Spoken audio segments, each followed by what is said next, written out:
Bismillahirrahmanirrahim. Assalamu alaikum class 6. How are you all?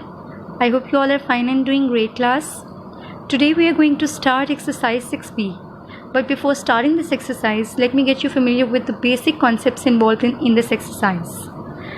I told you in my base lecture that 6a deals with the concept of ratio and 6b deals with the concept of proportion, and proportion is based on the concept of ratios. What is the proportion? Proportion basically two ratios के combination से बनता है. What we need in proportion? We need two ratios. But दोनों की दोनों ratios equivalent होनी चाहिए आपस में. This is the condition.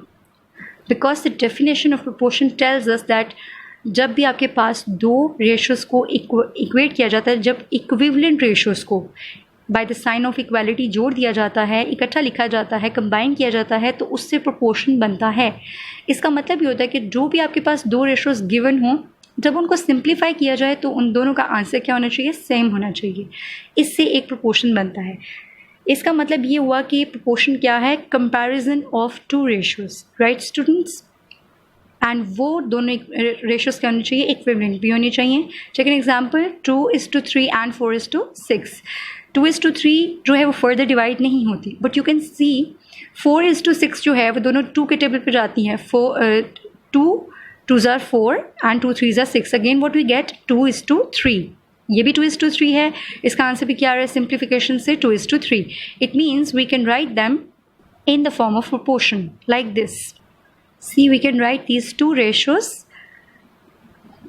using the sign of proportion. Proportion का साइन कैसे आता है? डबल कॉलम्स जब हम इकट्ठे लिख देते हैं इस तरह से, तो इसको क्या कहते हैं आप लोग? proportion.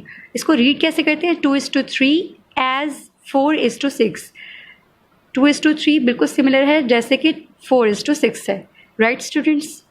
Turn to page 87. On the top of the page, you can see the definition of proportion is written. When two ratios are equivalent, it constitutes a proportion. जब दो equivalent ratios आ जाती हैं, उनको combine कर दिया जाता है by writing the sign of proportion, it constitutes a proportion. You can see here, I have taken an example, 4:5. Second ratio क्या है हमारे पास? 12:15. It can be written in the form of fraction like this: 4/5 is equals to 12/15. Why? Because अगर आप इसको देखें, 12 और 15 को जब हम कैंसिल करते हैं, ये दोनों एक ही टेबल पे जाते हैं. और कौन सा टेबल है? 3 का. 3 4s are 12, 3 5s are 15. Again what we are getting? 4/5 जो कि यहाँ से आया है, और 12/15 को जब हम सिंप्लीफाई करते हैं, so what we get? 4/5. Both are equal. So this is how a proportion is constitutes. अब जो आपके पास ये एग्जाम्पल है, इसके अंदर आपको कुछ टर्म्स के साथ फेमिलियरिटी होनी चाहिए. लाइक मैंने अभी आपको बताया इसको कैसे लिखा जा सकता है. फर्स्ट रेशियो को लिखें, सेंटर में डबल कॉलम्स मीन्स ये प्रोपोर्शन का साइन होता है, इसको इंसर्ट करें. देन सेकंड रेशियो को लिखें बिकॉज दोनों का आंसर क्या है? सिमिलर है. जो आपके पास राइट और लेफ्ट कॉर्नर में टर्म्स हैं like this 4 and 15, these are called extremes. और जो हमारी सेंटर टर्म्स हैं 5 and 12, these are known as means. Extremes of proportion and means of proportion. Right students? हम इसको जो proportion का concept है इसको wrap up करते हैं. 1:2 is equals to 2:4. ये हमने दो जो ratios इनको equate किया हुआ है, लेकिन इसको proportion की form में हम इस तरह से लिख सकते हैं. रीज़न क्या है? हम इनको दोनों को equal क्यों कह सकते हैं? क्योंकि देखिए क्लास, ये 2 क्या है? 2 1s are 2 and 2 2s are 4. Again what we get? 1:2 is equals to 1:2. So in the form of proportion we can write these things as these ratios as 1:2 as 2:4. इसी तरह हमारे पास 2:4 जो है वो 3:6 है. दोनों इक्वल हैं क्योंकि इससे भी 1:2 आ रहा है और 1:2 इससे भी आ रहा है. 3 1s are 3, 3 2s are 6. So हम इनको proportion की फॉर्म में लिख सकते हैं. When two ratios are equivalent, they constitutes a proportion. I hope so कि आपको इन एग्जाम्पल से समझ आ गया होगा. क्रॉस प्रोडक्ट क्या होता है कि जब हमारे पास क्रॉस प्रोडक्ट का रूल कहता है कि आप इनको क्या करवाते हैं? मल्टीप्लाई करवाते हैं. आप क्रॉस प्रोडक्ट का रूल इनके ऊपर अप्लाई करके देख सकते हैं क्लास कि हमारे पास दो जो थी रेशोज़ हैं और ये प्रोपोर्शन का साइन है, तो इसका मतलब है 1:2 as 2:4. Product of extremes is equal to product of means. This is the cross product rule. Cross product rule क्या कहता है कि आपके पास जो एक्सट्रीम्स हैं, यानी कि इनको मल्टीप्लाई करने से, प्रोडक्ट का मतलब है मल्टीप्लाई, इनको मल्टीप्लाई करने से और मीन्स को मल्टीप्लाई करें तो आंसर इक्वल आता है. इक्वल का साइन आएगा इसमें. सो 1:4 gives us 4 and 2:2 gives us 4. देख सकते हैं आप दोनों इक्वल आए हैं. इट मीन्स कि हमें क्वेश्चंस में ये क्रॉस प्रोडक्ट रूल कैसे अप्लाई करना है और ये क्यों यूज़ होता है. Basically cross product rule use होता है बच्चों दो रेशोज़ जो गिवन होती हैं उनको कंपैरिजन करने के लिए, राइट स्टूडेंट. और हो सकता है कि एक्सरसाइज में कुछ ऐसे क्वेश्चंस हों जिनमें हमारे पास एक जो प्रोपोर्शन है वो मिसिंग हो.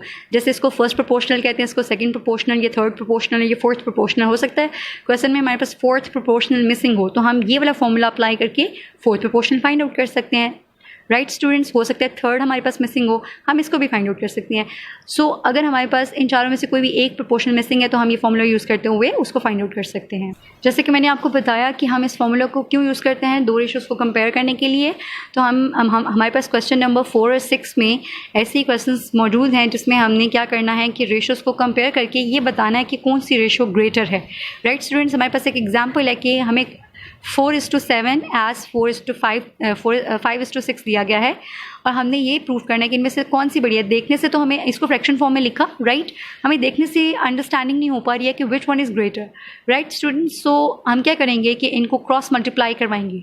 देखा जाए तो क्रॉस मल्टीप्लिकेशन इसी के फॉर्मूला की बेस पे होती है. देखें मीन्स को मल्टीप्लाई करें तो क्या होगा, 7 ने 5 से मल्टीप्लाई होना है और एक्सट्रीम्स को मल्टीप्लाई करेंगे तो what we get 4:6. So using cross multiplication ये फॉर्मूला डायरेक्ट अप्लाई कर दें तो हमारे पास क्या आएगा 4:6, 7:5. ये एक्सट्रीम्स हैं हमारे और ये मीन्स हैं. 4:6 gives us 24 and 7:5 gives us 35. Since 24 is smaller than 35, so किस साइड की है. देखिए ये हमारे पास एक साइड ये है और एक साइड ये है. एक रेशो राइट साइड पे है और एक रेशो लेफ्ट साइड पे. किस साइड पे जो आंसर आ रहा है वो ग्रेटर है, राइट साइड पे. सो राइट साइड वाली रेशो क्या है वो बड़ी है. सो आप लिखोगे 5:6 इज ग्रेटर देन 4:7. हमारा क्वेश्चन नंबर 4 और 6 एक्सरसाइज 6B का इसी पैटर्न पे होने वाला है. जी स्टूडेंट्स. हमारे पास नेक्स्ट सिचुएशन ये है जो क्वेश्चन नंबर 2 और 3 की बेस है कि हमारे पास रेशो गिवन होगी एक और हमें एक क्वांटिटी बताई होगी. हमें टोटल नहीं बताया गया क्वांटिटीज़ का, जस्ट एक रेशो गिवन है और एक क्वांटिटी गिवन है. जो एक्सरसाइज 6A थी उसमें हम रेशोज़ खुद डेवलप करते थे और उसमें हमें क्वांटिटीज़ गिवन होती थी और टोटल गिवन होता था.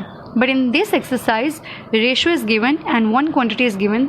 सो हम क्या करेंगे, जो रेशो है वो दो क्वांटिटीज़ की ये एग्जाम्पल है 3:7 है और फर्स्ट क्वांटिटी बता दी गई है 24. इसमें फर्स्ट क्वांटिटी देखें क्या है 3. इसका मतलब ये इसका जो है ना क्वांटिटी बताई गया है, ये इसकी रेशो है, ये इसकी क्वांटिटी है. हमें 7 के लिए क्वांटिटी को फाइंड आउट करना है. तो ये बनती कैसे है, first quantity divided by second quantity is equals to first quantity के सामने फर्स्ट की रेशो लिखें 3, सेकंड क्वांटिटी के सामने सेकंड की रेशो लिखेंगे 7. अब हम इसकी क्या करवाएंगे, क्रॉस मल्टीप्लिकेशन. अभी रिसेंटली हम क्रॉस प्रोडक्ट में ये कॉन्सेप्ट करके भी आए हैं. अब आप इसको क्या करोगे, क्रॉस प्रोडक्ट करोगे, first quantity into 7, 3 into second quantity. जब हमने ऐसा किया, उनकी फर्स्ट क्वांटिटी की जगह क्रॉस मल्टीप्लिकेशन की उसको मेंशन किया, फर्स्ट क्वांटिटी की जगह उसकी वैल्यू को प्लेस करें. 24 into 7 is equals to 3 into second quantity तो हमें मालूम ही नहीं, हमें इसका आंसर चाहिए. ये इससे मल्टीप्लाई हो रहा है, इक्वेशन की दूसरी साइड पे जाएगा तो डिवाइड हो जाएगा 3. What we have second quantity और इस साइड पे हम इसकी कटिंग कर लेते हैं. अगर हो रही है तो 3 1 3, 3 8 24. 8 को 7 से मल्टीप्लाई करें, what we get 56. So second quantity हमारे पास क्या थी 56. ये क्वेश्चन नंबर 2 और 3 की बेस है क्लास, बिल्कुल सिमिलर होने हैं. क्वेश्चन नंबर 2 और 3 इसी पैटर्न पे सॉल्व होंगे. What if we are given a ratio with the total of the quantities? अभी तो हमारे पास ऐसी सिचुएशन थी जिसमें रेशो भी थी और एक क्वांटिटी गिवन थी. अब ऐसे सिचुएशन है जब हमारे पास रेशो भी हो लेकिन टोटल ऑफ क्वांटिटीज़ हो. एग्जाम्पल देख लेते हैं. Ratio of girls and boys in a school is, एक स्कूल में बॉयज़ एंड गर्ल्स की रेशो क्या है 3:4. जो टोटल स्टूडेंट्स हैं स्कूल में वो हैं 672. नंबर ऑफ गर्ल्स हमें फाइंड आउट करनी है. सो हम क्या करेंगे कि इस जो भी हमें रेशो गिवन है, जब टोटल गिवन होता है, ये हायर स्टैंडर्ड में भी क्वेश्चंस आएंगे, 7th स्टैंडर्ड में भी इसी तरह किसी की बेस पे होंगे question. So what you have to do कि आपको जो रेशो गिवन होगी उसका भी टोटल करनी. जब आपको टोटल गिवन है तो आप रेशो का भी सम करें. Right students. So ratio of girls and boys in school is 3:4. आप सम ऑफ रेशो करें, 3 + 4 gives you 7. So what you get, number of girls कैसे आएगी आपके पास, जो गर्ल्स की रेशो है उसको ऊपर रखें. गर्ल्स की रेशो कितनी है, गर्ल्स का जिक्र पहले आ रहा है इसलिए फर्स्ट जो टर्म है वो किसको रिप्रेजेंट करिए, गर्ल्स को, और सेकंड बॉयज़ को. सो 3 जो है वो गर्ल्स की रेशो है. टोटल कितना आया रेशो का, 7. So number of girls is equals to, जो गर्ल्स का रेशो थी वो लिखी 3 by total of the ratio, sum of the ratio is 7 multiply by total number of students 672. Cutting हो रही है 7 के टेबल पे, 7 9s 63, 4 कैरी, 7 6 42.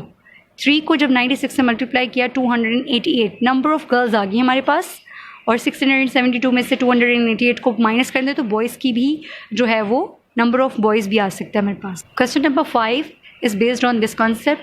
तो अब मैंने आपको एक्सरसाइज 6B की जो बेस है वो जो है वो ऑलमोस्ट दे दी है. अब हम क्वेश्चन स्टार्ट करेंगे. नेक्स्ट वीडियो में हम क्वेश्चन नंबर 1 को अटैम्प्ट करेंगे. स्टे ब्लेस्ड स्टूडेंट्स, अल्लाह हाफिज़.